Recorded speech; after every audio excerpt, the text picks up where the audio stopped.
Hello, comrades. Let's talk about different spaces for different things. And what I mean by that is like having a specific area, like actual physical space to do certain things. I think this is really important because it really your brain it programs you to be like, okay, I can't. Like if you have a work environment like an office, right?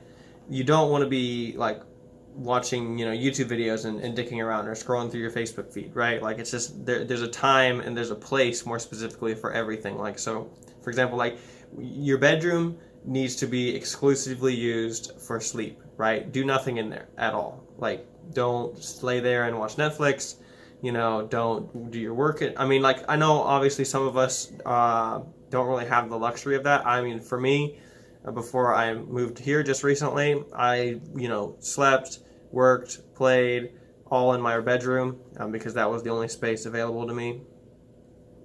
So it is kind of difficult for when you're, starting out. But as soon as you move out and get like an apartment or something like that, just try to have certain spaces. Now, for example, like right here is this dining room that I've turned into my workspace. And it's got my computers there. And then like over here, I got my kitchen, right? So really close, if I want to grab a coffee or something.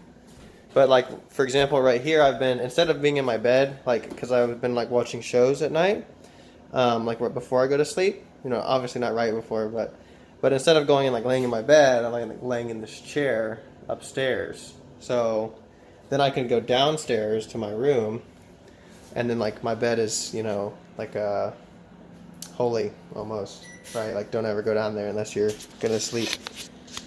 So yeah, it's definitely important. You want to have, different spaces. Like if you're gonna, if you want to play, or I don't know, whatever you want to do, play video games or whatever, watch shows, like, maybe not do them on your work computer if you can, afford that. Obviously, I mean, I didn't have, I just got two computers, but just try to allocate, especially, and then also it's the time as well. Like, you need to have certain times to do certain things because, like, for example, say you want to work from like 8 to 12 every day, right? Like, or 8 to 1, like that block of hours, right? So it's like it creates a mini deadline. Like, say in your mind, like, I cannot work after X, like 1 o'clock, right? And then like, okay, say you slack all day, right? And then like after 1, it's like you can't do anything, so you've just lost all that time. It's not like you can make it up, and you'll create these mini deadlines in your mind, and you'll have to work in the